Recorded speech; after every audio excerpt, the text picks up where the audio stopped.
Ballarat Estate. Okay. So where is this ship that you're talking about? Well, it's not here. Let's speed up a little bit. Let's go over here. I guess we'll stop by these people too. Osa? Care for a fish or two, stranger?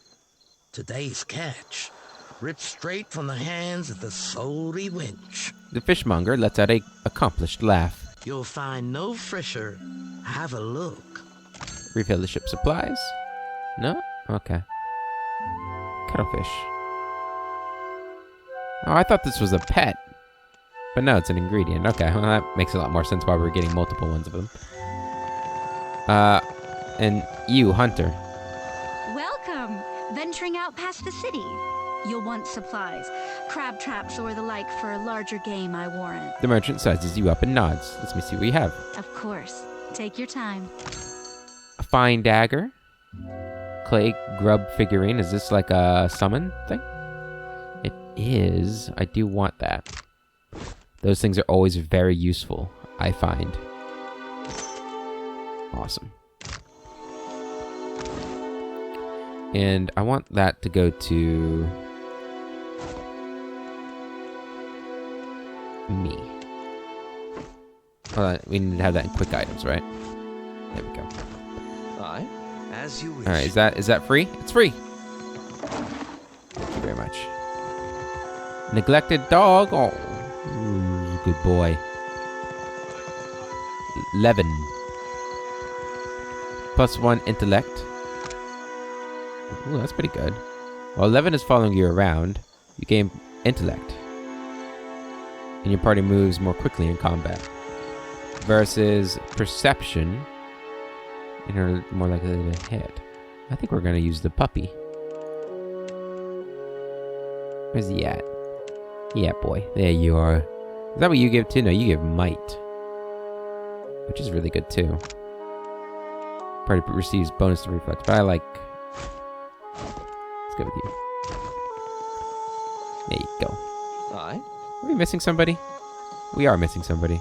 Oh, you're up here. Never mind. Oh? No trouble at all. Dora must think I work for free. Redora. Be with you in just a... Almost had it. Damn your eyes. The sun-scarred dwarf gingerly picks up a splinter in his thumb. Picks at a splinter in his thumb, muttering. Hazard of the work, really. I feel you, man. He gives up a frustrated grunt.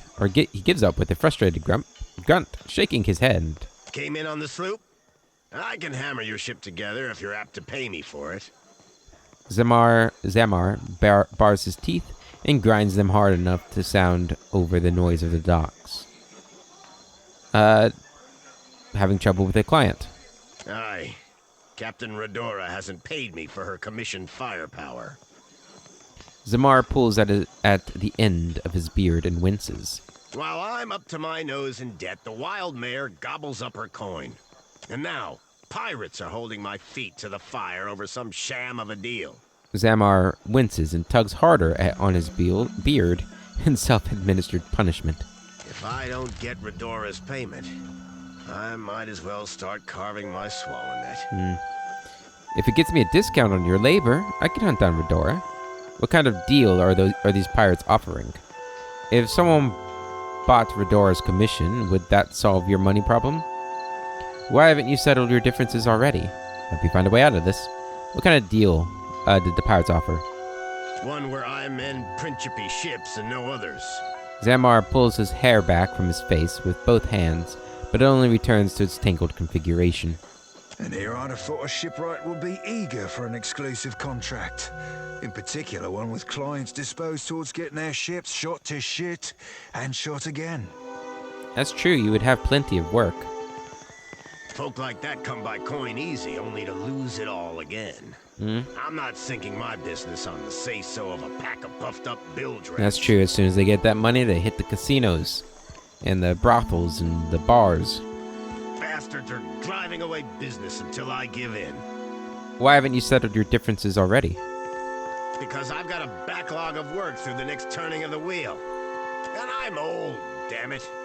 These hips won't carry me to the mayor and back without a fight. In other words, we need to go to the Wild Mare. Well, that's just fine and dandy. It is getting late. Mayor's a right popular place. There are worse favors I could ask. If it gets me a discount on your labor, I can hunt down Medora. You do that? A fair price goes without saying, Cully. Zamar untangles his hand from his beard to link his thumb and forefinger with a wink.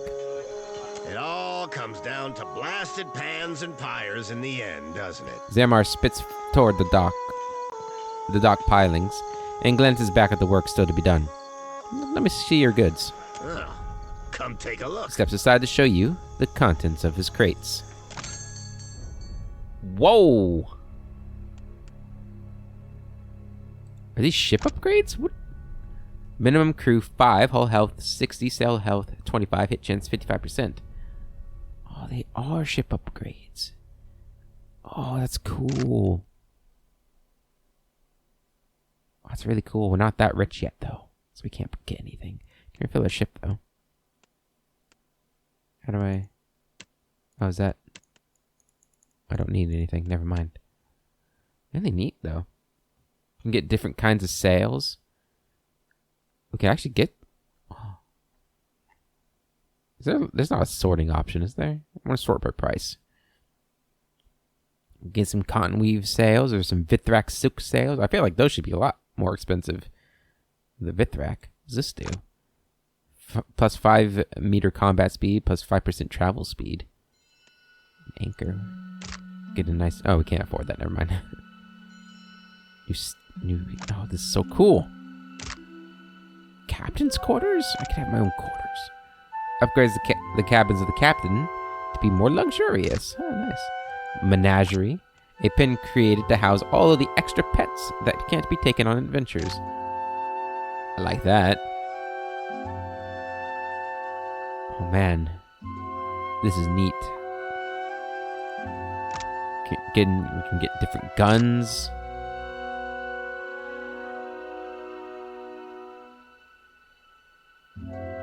What else can we get? Worm tongue? Look at that thing. A junk. Is a junk the best ship? I guess it must be. At least that we can get here. Maybe there's other shipwrights. We're gonna get something. I think we're gonna get some sails. Let's just get the cotton weave sails. Minus 2 sail health, which doesn't sound very good. Can I see what we have now? How do I see my ship's equipment?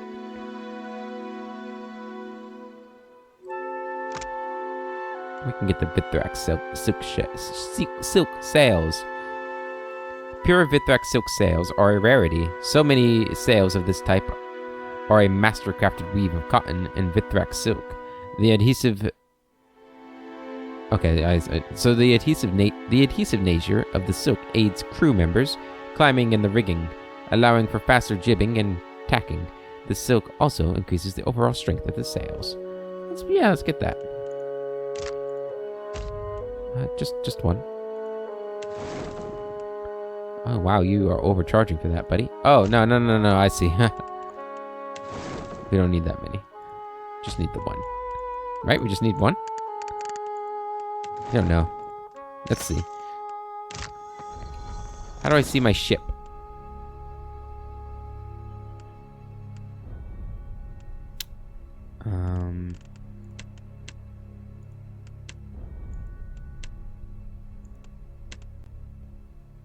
Where would I see this button?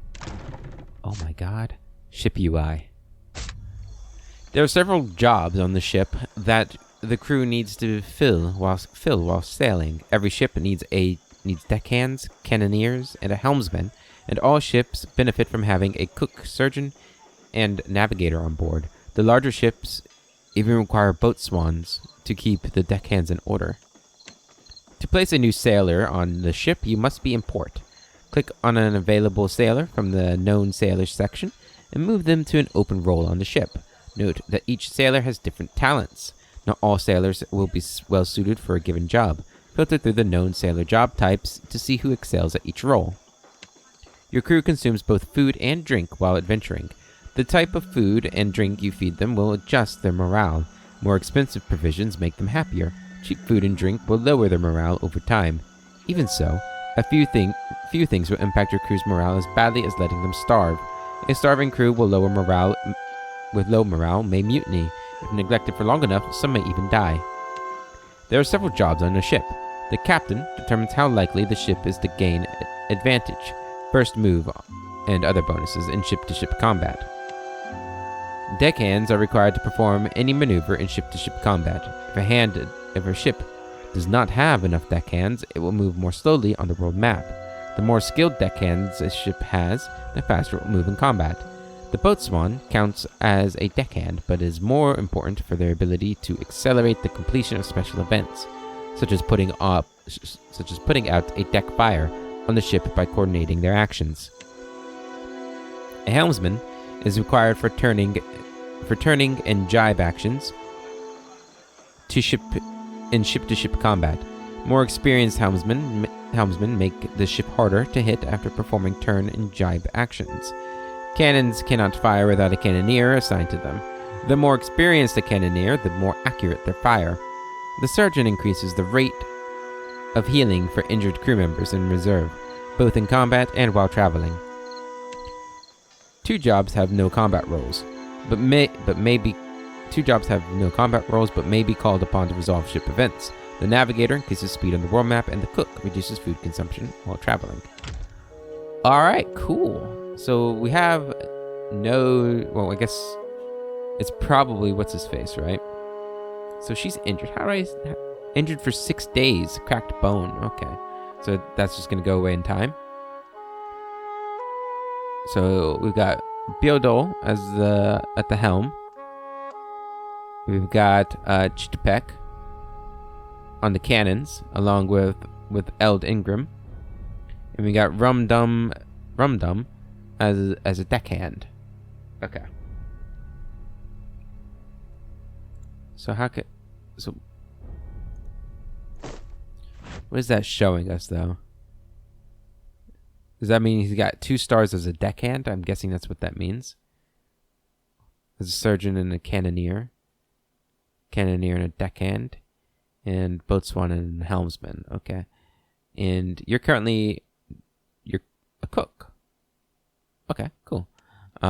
Food. Does this go automatically? And how do I put the sails in? Okay, so we currently have linen sails, which do nothing for us. Go ahead and put our Vithrak sails on. Nice. Got an achievement. We can change the color of these. Classia's colors are red and orange, right? Or red and yellow. So the hull color. Oh shit, we got a whole bunch of shit. Ship name color. So we're gonna go with a nice, for the hull, kind of want like a reddish brown color we can get. Kind of want it to be a dark color. Go with that, a nice dark red. And then for the name color, go with that. And then for the sails, there'll be some nice yellow sails or some nice orange sails here. We don't want that to be the primary color. And then like a secondary color, like a brighter red. There we go. We'll go with that. See how that works out. And does this happen automatically? I hope so. I'll get some grog in there too. Yeah, just cuttlefish, I don't know. Some eggs. Yeah, that'll be good. Take a look at our ship now.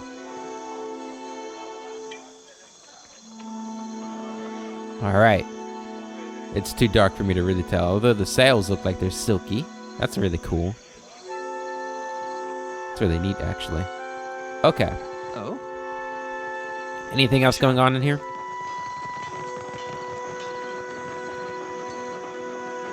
We'll take that. All of you come this way, because we'll be going back. We're gonna go towards the tavern now, because it's late. We need some food and some sleep. So the tavern's all the way over here. Okay.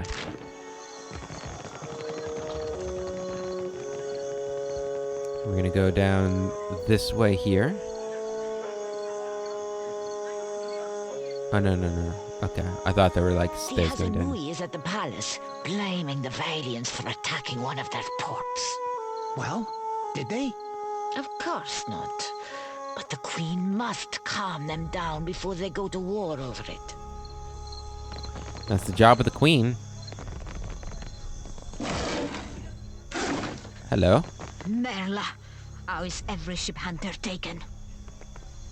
No sooner do you approach the Valiant woman than she squints and turns up her nose, regarding you with thinly veiled distaste. I only deal with serious clients. Now shoo. She makes a sweeping gesture with both hands. What sort of business are you in? Not the business of answering questions, Nazenale. What you call me?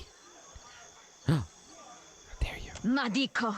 But it is impossible to find skilled work when every competent freelancer wastes their shore leave in the wild mare. She grimaces toward the east. When blood travels south of their brains, the value of a good bounty is forgotten. You give out bounties. I could take some off your hands. Why aren't more sailors accepting work? Ugh, but I blame Luminous Adra. She folds her arms and exhales sharply through her nose. Our privateers are busy escorting shipments out of the Deadfire. Everyone is rich, no one is hungry. Where are the Casitas willing to sink their enemies for a bag of pies, huh? Drunk on success. She waves derisively toward the east. What bounties do you have available? I do not make a habit of shepherding new talent, but there is a seed of potential.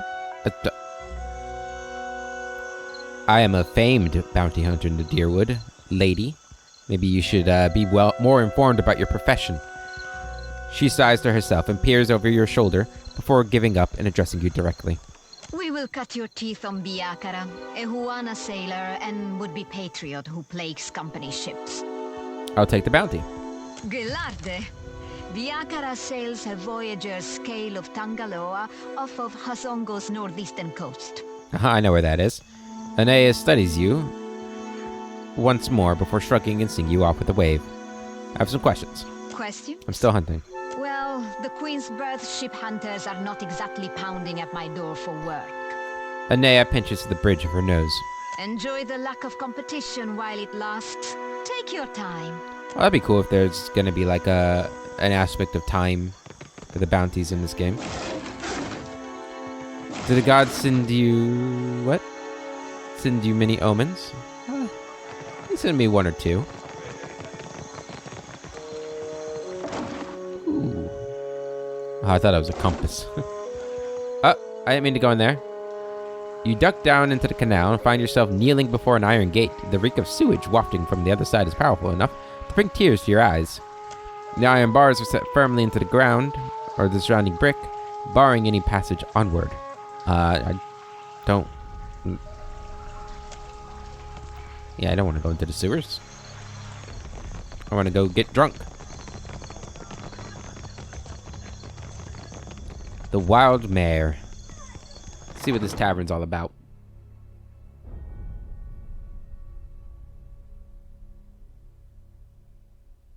Too bad that we got a discount at that inn in the port where we started, and we only used it once. Nice, it's hopping in here. Look at that guy go. Alright. Let's turn the speed down. My friend? Can you lift a sword? Look at that. Got a nice little rug there.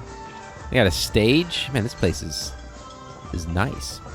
Jintel. Hail and welcome to the Wild Mare, friend. Hello. A jovial man at the bar grins and motions you closer. His arms are corded with thick muscle and cross-hatched with scars. Now, what can I do for you? I'm looking for more intimate entertainment. Show me what you have. You see anything you like, you let me know. So you got backstage storage room and a private dance room. That's for 1 rest, +1 casts with level 1 spells. Damn, and +1 to all skills. Wow. That's pretty good, it sounds like. Hello, Luca and Abaco. There's Captain Redora, who we need to talk to. My one solace from the tedious bureaucracy. Alright, Abaco. Ado, my friend. I knew our paths would cross eventually. Uh-huh. Okay, we don't know if we know him. A Valian shouts over the din of the wild mare to get your attention, turning a great many heads to study your exchange. He takes a hearty swig of his tankard. Do I know you? Wink. I'll bet you say that to all of your clients. Sorry, I'm here for pleasure, not business. Do I know you? Not yet, but I know that we will be fast friends. Tell me, you are the one who sails that fine ship, Huck? Terrorize the docks with spirits, Huck? That's me. Leaning in close, he sips from the tankard and loudly sucks moisture from his upper lip. Who's asking? Cassia, captain of the Defiant, at your service. Please step away. The sound of you drinking in my ear is repulsive. Say nothing. I'm the captain of the Defiant, at your service. I am Aboko, and I am positioned to offer... I have opportunities for... He clumsily unfolds a sheaf of parchment. The tankard slips in his grasp and spills ale down the front of his trousers. He gawks down at himself in horror. Happens to the best of us, man. 1,000 times I practice my speech. Merda. Never did it go this poorly. You were saying? Just tell me what you want. Give him an ale. Here. You need this more than I do. Agrasima. Do you know what my problem is, Amika? He accepts the tankard and drinks deeply. I am supposed to be in the business of giving bounties, but I know no one who hunts them. He stamps his feet, kicking up a spray of spilled ale. No one will unfurl their sail for my humble payments. But I must start from the bottom and work my way to the top, Ak? Ak. I don't think this is your line of work. You'll get there someday. What bounties do you have available? What do you got available? You will take the job? You will take the job. He grips you by the shoulders and smiles, tears springing to the corner of his eyes. Agrasima. Something special for my first hunter, then. He drains the tankard and tucks it under his arm to retrieve his sheaf of notes. I will start you on Marian, the mad animancer. She tortures her victims with unspeakable treatments before casting what's left to Berath's will. My contact saw her leaving Port Mage and heading west of Mage Island. Before I go, I have some questions. Agrasima, you have but to ask. You seem down on your luck. It is true that I have stumbled in my career path. Abaco clears his throat.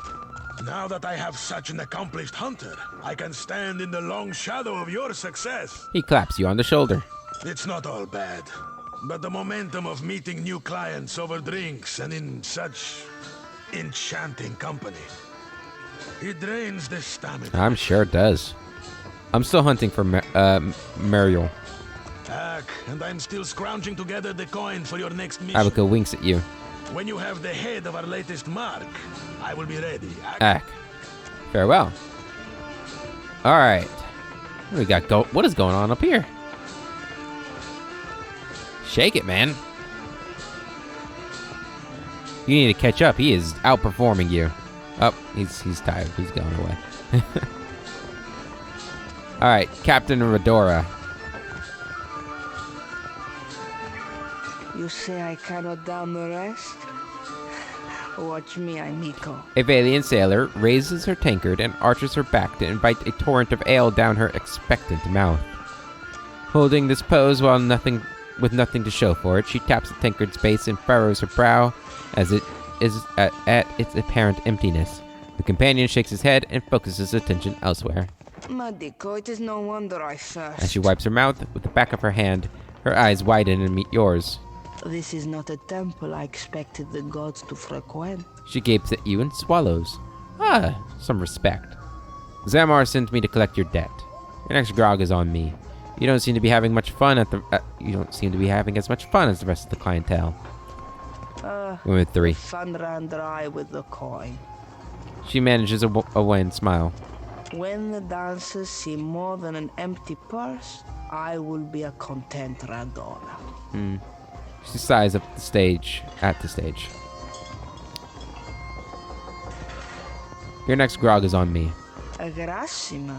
Even in the oasis I am parched. She pockets the coins and glances past you to the bar. If you grant wishes, there is a vacancy on my ship. Redora's frown cracks to reveal a shy smile. Yet another reminder that not every seaworthy vessel be crewed up to the standards of the sorcerer. He shakes his head. As the captain of the Defiant, I'm already taken. Sientere, sere. Redora inclines her head. I'm sorry, sister. Okay. Next time around the wheel, perhaps. Zamar sent me to collect your debt. Merla, and he hired muscle. Redora takes a shaky step back. Sientere, but you are too late to collect. She holds out her palms and flinches at the blow that doesn't come. A gang in the northern alley stole every coin. I cannot hire a crew, much less repay Zamar. Redora slowly lowers her trembling hands. Why don't you tell me what happened? Zamar is having some pirate trouble. Could this gang be connected? Sounds like my quarrel is with this gang. Farewell. No money means I'm no longer interested. I don't believe you. I'll take that coin off your corpse. Jesus. Calm down, Klesia. Calm down. It's gonna be okay. Tell me what happened. Wizard lights drew me like a moth to the alley north of the Wild Mare. Her eyes turn downcast. And the blow to the back of the head that followed, Merlight hurt. She touches a spot behind her ear and hisses. Then a wolf sat on my chest while a group of thugs went through my pockets. A wolf? It growled like a thunderstorm and drooled on my uniform. Redora pats a stain on her shoulder. I stumbled back here and traded all I had left for the comforts of the mare. Cast a healing balm on Redora's head. She reflexively closes her eyes and sucks in breath as light from your fingers touches her scalp. Redora reaches behind her ear, this time wearing a grin. Perfetto. The gods smile on you. No, they smile on you. No sooner does she say it, than her own smile falters. Complanca, but now I am sober again. Yeah, well, I did give you enough for another grog, at least. Zamar is having some pirate trouble. Could this gang be connected? If they wanted Zamar to thirst for coin, it is possible. Bozos will regret it when I turn my cannons to their mast. Redora raises her empty mug as the bow is struck. Those the cannons you be waiting for Zamar to cast you? Because I'll be seeing more holes in that plan than in any Principe mast's future or no. His green eyes pry at her from over crossed arms. Sounds like my quarrel is with this gang. Farewell. When you got their leader, tell them Radora sent you. She raises her mug and winks. I probably won't do that, to be honest. Let's go deal with them now. We'll come back. Where in the blazes is that old man? We want to get them before they, either spend the money or hide it or just move away. Whatever. And if they're already gone, we want to get there to find clues before it goes cold, even though that's not how games work, but that's how we operate. I don't have a voice for shanties these days. Too much salt in So the air. to an alley to the north. My bivouac, darling. A tiny minute of falsetto. Back alley over there, maybe. Obviously, we're gonna loot everything as we go. It's always time for loot. Do we need to go up here? No, it's over here. Shh.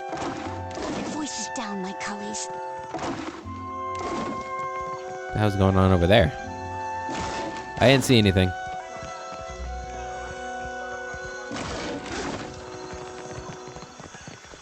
Alright. The Queen is holding court today with the Valians and Rowattians. How long before they're killing each other? Wager on it? Hopefully they don't kill each other. That would be bad. Very, very bad. Alright, up here we go.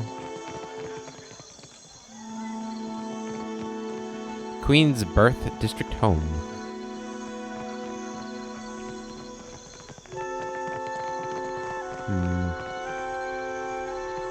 That order's too tall. Passerby have etched a varied selection of raunchy poetry and crude drawings into the brickwork here.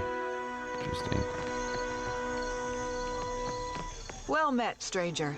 If you feel like investing in protection, I'd be willing to trade iron Oh, for this copper. is the armor presents you with a friendly smile. Selection is fine, but I'm looking for even better equipment. I assure you that everything I sell is well crafted. But I will admit I'm not quite the weaponsmith that Marehi is. Nor do I possess Uto's expertise with firearms. Ooh, who's Uto? Marihi, you can find in Pariki's Overlook, the district to the north. Uto has a shop in the Brass Citadel, in the eastern part of Nekataka. Ooh, let me see what you have, though. Lots to see. Take... Heaven's Cacophony. Ooh. +2 intellect, +1 religion. Shout of Hosts. An AoE does 20 to 40 blunt damage, crush damage, 3-meter push, and stuns for a round. Damn. And Avenging Storm. Ooh. Really neat. It's probably too expensive for me, yep. Horns of the Bleak Mother. Beast's Cunning, +1 perception, resistance to resolve afflictions. And against Claw and Horn, +10 accuracy against beasts. That one's not too expensive. We might buy that. And we are getting poor, though, which isn't great. Let's get that. And we're going to give that to somebody. Oh, we have these two we need to... Oh, yeah, that's for barbarians. We don't have anybody for that. What does this do again? +1 perception. Here you go.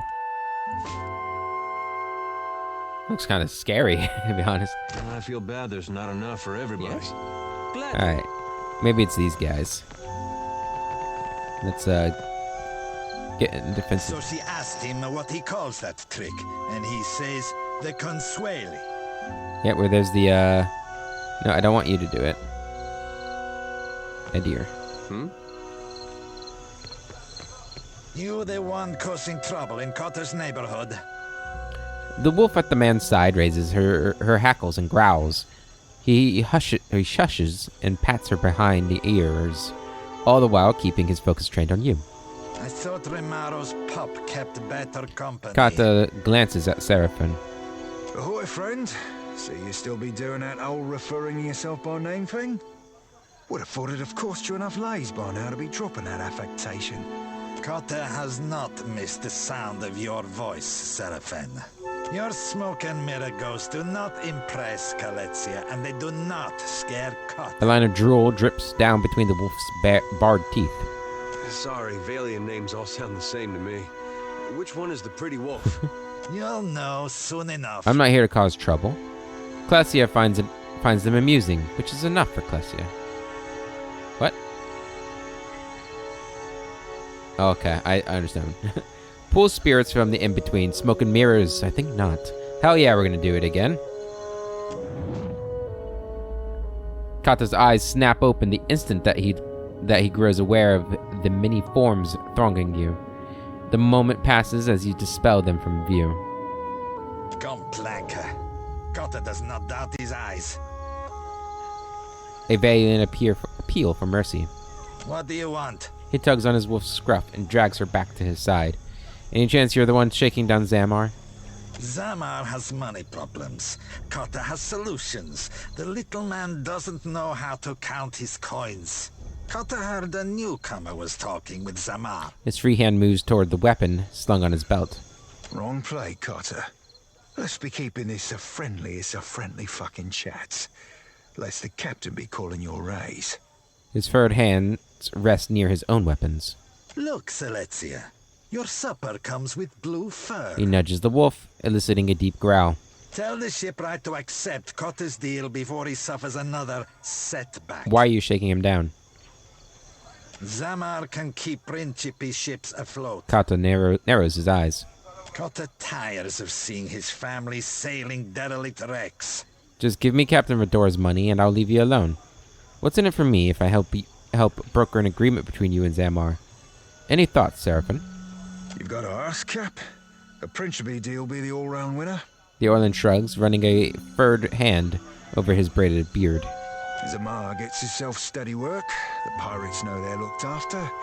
And you and me get to shove off from this mess with a Principe favour in our hold. Charting another course risks running us aground of everyone's bad side.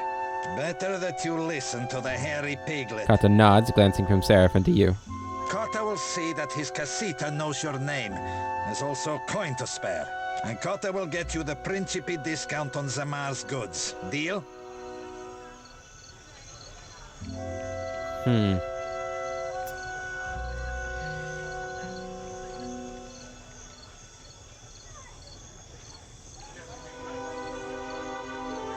I changed my mind. You're letting go of a good deal. Give me Captain Redora's money and I'll leave you alone. The coin is gone, Aimika. Ale for Kata's friends and food for Kata's wolf. Makasita gets the rest. He pats Kalesia's flank and smiles toward the rest of the gang. Okay, how about I stitch your hide into sailcloth? I don't like that. Options here aren't great, I don't think. You've got her, Zamar. Bet Kata and Kata will get you the Sounds fair. Principe Galarde. Here's an advance. Go tell Zamar the good news. Kata will handle the rest. Yeah, I mean, I think it's very rare, right, that Klesia initiates fights. Like, I don't think she's a violent person. Hey. Who would just do that. Typically, when we want to fight somebody, we have an option to, like, just piss them off enough that they'll attack us. But that didn't seem to be happening there. Maybe it's because we had Seraphim with us and he was able to sort of what am I trying to say?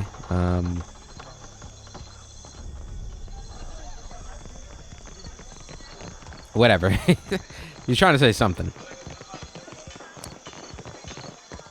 Smooth over the old negotiation. Any news worth telling? I spoke with the Principe on your behalf. You actually confronted those feral cats?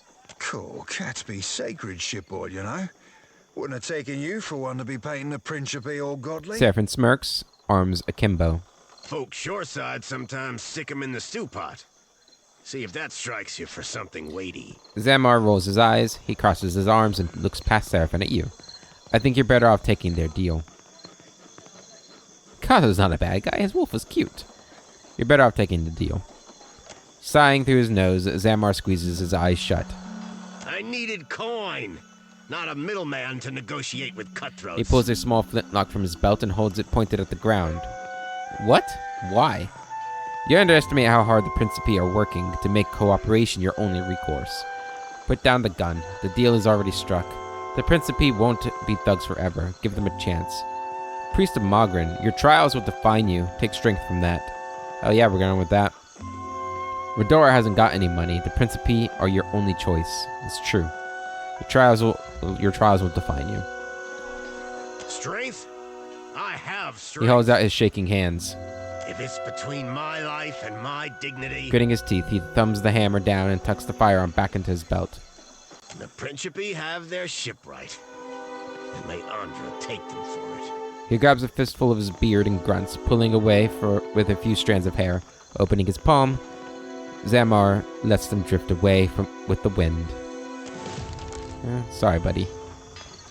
You still give me a discount, right? Hey, there's Kata. And there's the little wolf. Kata recognizes a friend. He winks at you. Fair payment for a smooth transition. He tosses you a purse. Kata's just making sure no one bothers our friend. He tips his head to indicate Zamar. You doing okay, Zamar?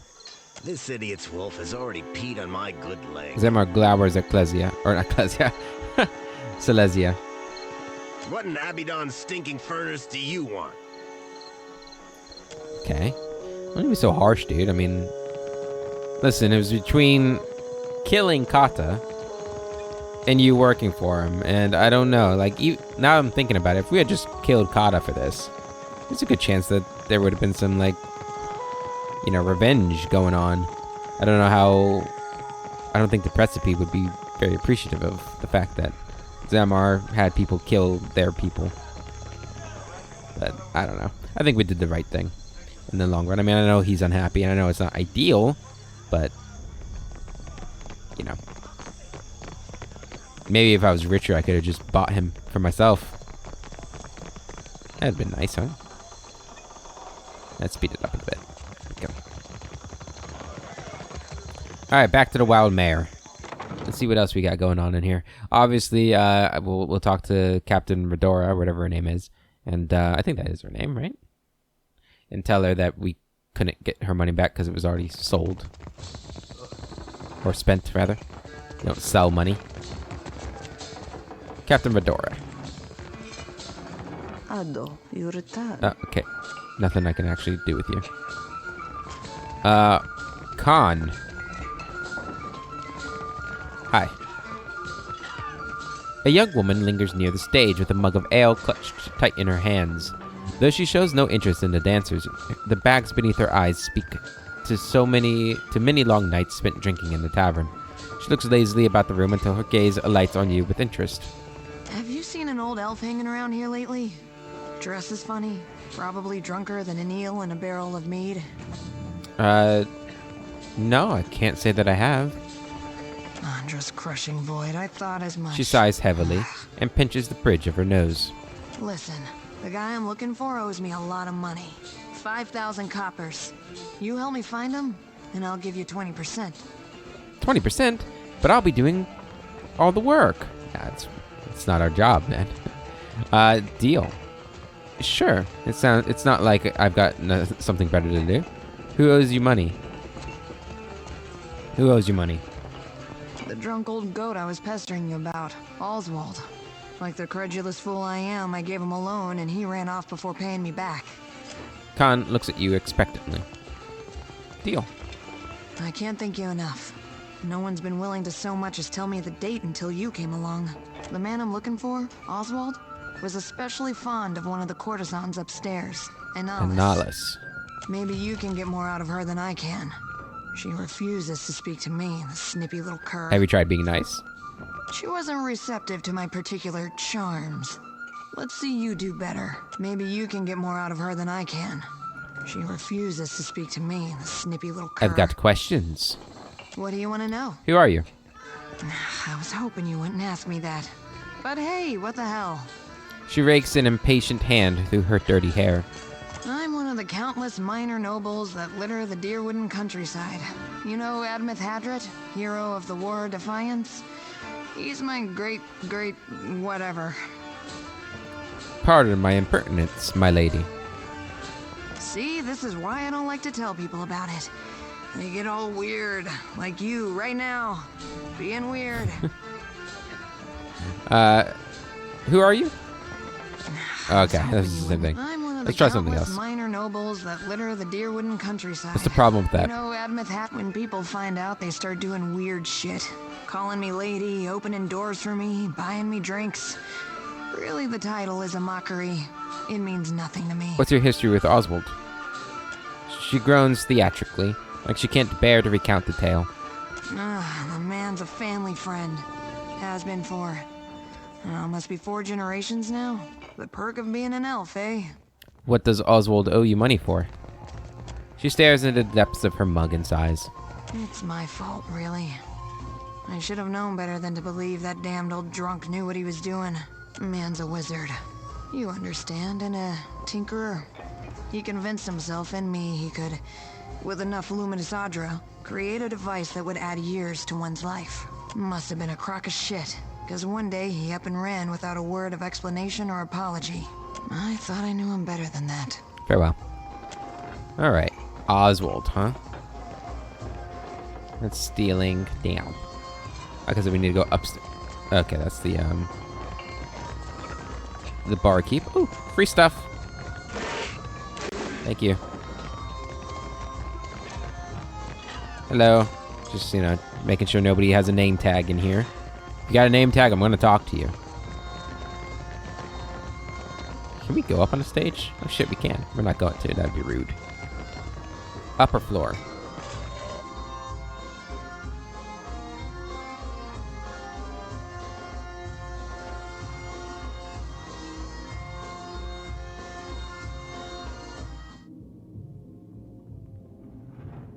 Emir?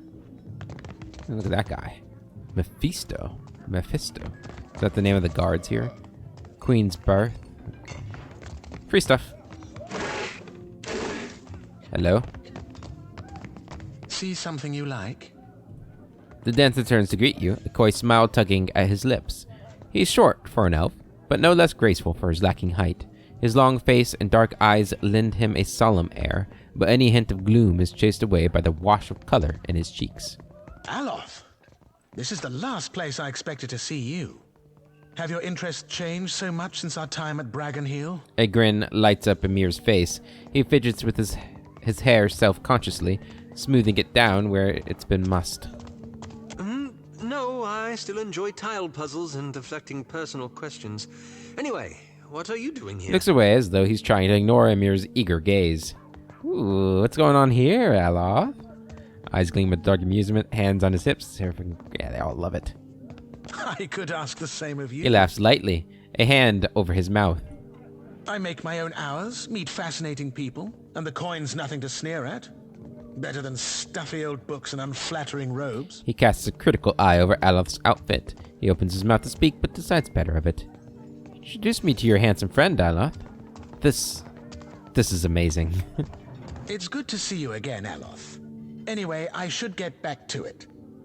Be well. He smiles warmly at Aloth, blush coloring the tips of his ears. It was lovely seeing you. He catches himself, looking panicked. Perhaps lovely is too strong a word. I meant pleasant. Perfectly agreeable. He looks at you, chagrined. I can see where I may have confused the poor fellow in our academy days. 'Twas a right fierce labour getting the lad to finger any flesh that weren't covering his spelly books. Oh, Ismail growls. Did you enjoy the show? There's more to see, if you're interested. Tell me about yourself. I suppose. He looks at you with a newly critical eye. I was raised in the Adir Empire. When I was young, I studied to be an arcane knight. After an incident at my school, I left the continent and wandered until I found myself in Nikotaka. As you can see, I stayed. What kind of incident? A handful of my fellow students got up to a bit of mischief that ended with several people dead. His gaze lingers on the floor, the cushions, the tables, anywhere but your face. After a moment, he shrugs, offering no further explanation. Let me ask you about something else. Did you enjoy the show? About yourself? How'd you become a courtesan? Same as any of the courtesans here, I imagine. He brushes his hair back from his face with a sigh. His long-suffering smile says he's answered this question many times before. I showed an aptitude. I trained with a master, and when I was ready, I began accepting clients of my own. There has to be more to your story than that.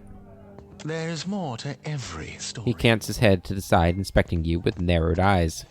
But the rest of it belongs to me, and I don't care to share it. All right. Till later, then.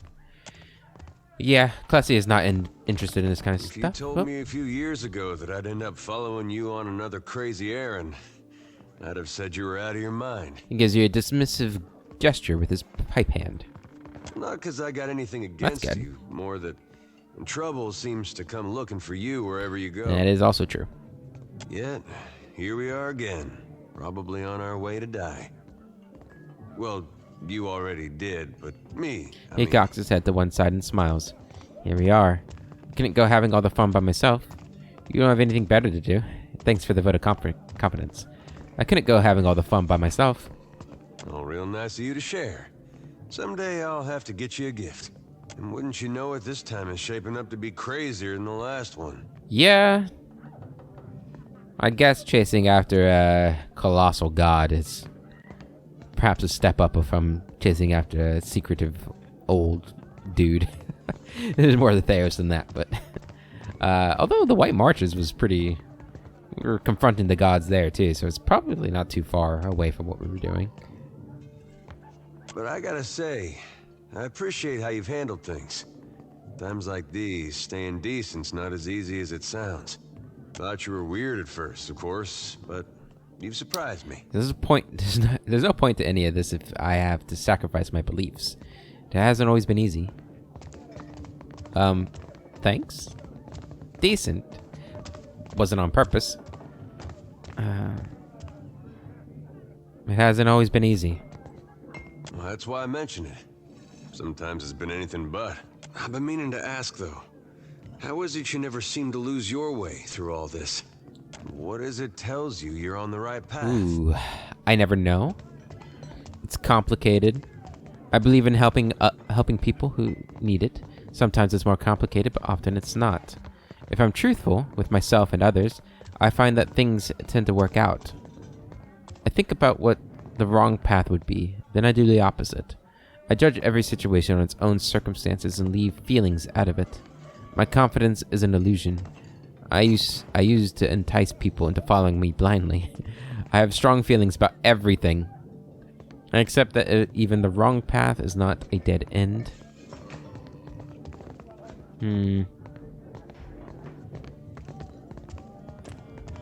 Maybe number 6 here. Does she let her emotions decide for her? I don't know. I don't really know if she does. I tend to think she doesn't. I mean, this would be an easy one to pick too, because Klesia is known for her honesty.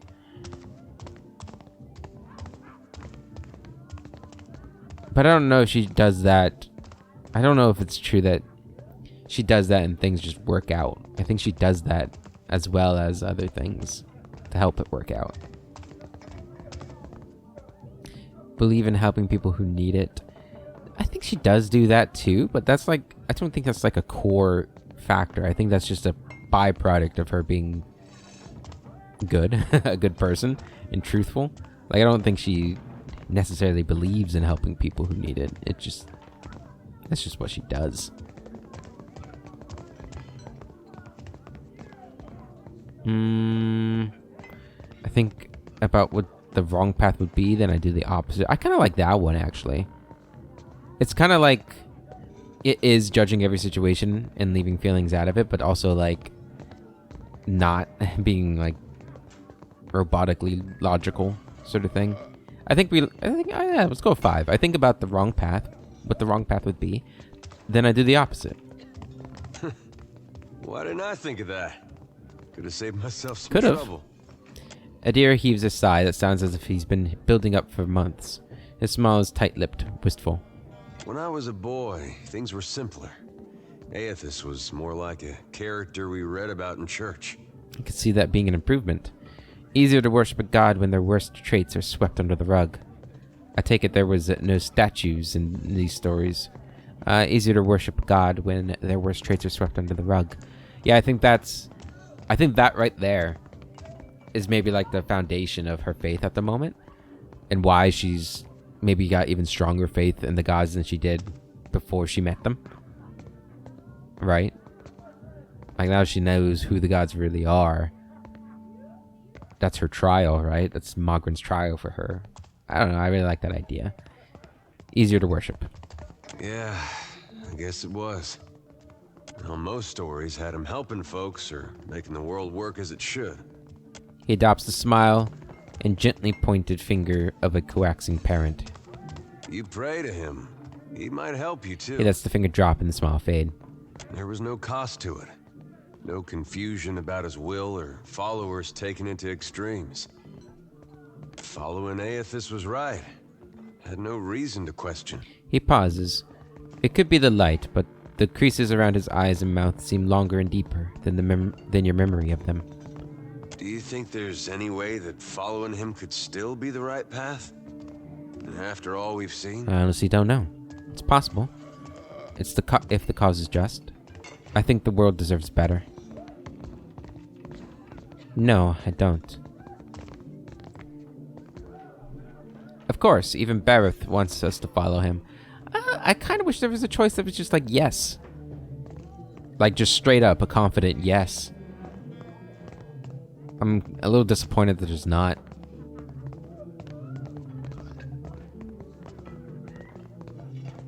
She knows.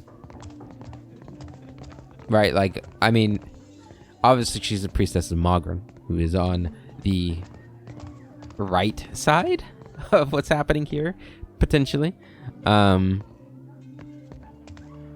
So it's easier for her to say something like yes, confidently. Now, not to say Margaret is perfect, but I think if she was a priestess of Aothis, she would say yes, just straight up, confidently. The world deserves better. Nah, it doesn't. No, I don't. No, that's the opposite. And the last one is, of course, but it's like a joke, unfortunately. And I don't know. So yeah, I guess we'll just go with it's possible if the cause is just. This better be some cause for all the damage he's done. Anyway, I didn't mean for this to get depressing. I think this was just a long way of saying I appreciate the way you've guided things. Makes me feel like I'm doing some good. I like that line there, that not this line, but the previous line about her Klesia guiding things. Because while he was saying that, I was thinking, you know, maybe in Klesia's mind, she thinks her role now is sort of like as the priest of Margaret to guide the gods doing good, being godlike, doing their jobs, being good for the world and all that stuff. I think that'd be kind of neat too. He shakes his head with a look on his face like he just remembered a joke. It's always good talking to Edir. Ahoy, Captain. Hi. If I could bend your ear a moment, I'll be aiming to thank you for bringing me aboard. A furred hand at his belly and one heel out. He bows deeply, drooping ears almost touching the ground. You run a tight shop, and you ain't no terrible person, neither. It'd be a welcome change from the gentleman of leisure. I wonder if these only happen when we're in, like, resting areas. That'd be kind of cool if it only happens, like, in taverns. Because then I could, like, get a little fiction going on where we're just sitting on those comfy little cushions there and having a chat with some ale or something. Tell me about the gentleman of leisure. You're welcome.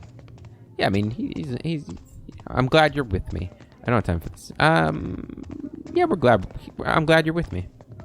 I've a gift for you. This trinket be from one of the first ships I hunted. Malnage would have snatched it had I not found a perfect hiding spot. Where'd you hide it? I know right to tell you that. You mightn't want it no more. Seraphim gives an innocent whistle while scratching his ass as subtly as one could scratch it. Just a jest, Cap. Nay, I tucked it away in my beard. Didn't wear braids back then, so my hair caught about everything from feathers to fish bones. Malnar shook me down for plunder after each raid. I figured out she wouldn't go nowhere near my beard. Said my face were like a saw rip fetish. Why did she treat you so badly? Don't rightly know for sure, Cap. Thought at first she wanted me. Lasses be that way sometimes, treating you worse than what they fancy you. Given she tried to get me killed twice within our first fortnight together, I thought mayhap she were in deepest love. He chuckles quietly. Were you attracted to her? Didn't fancy her in the least. But a man has needs. And I figured at the time that she were as wet as any other lass. Figured I'd give her a whisper about what we might get down to in the old. Her answer were an unequivocal no, made with a sharpness. Might have been the closest I've ever been to death. He winces and rubs his throat. Thank you for the gift, Seraphim. You be entirely welcome.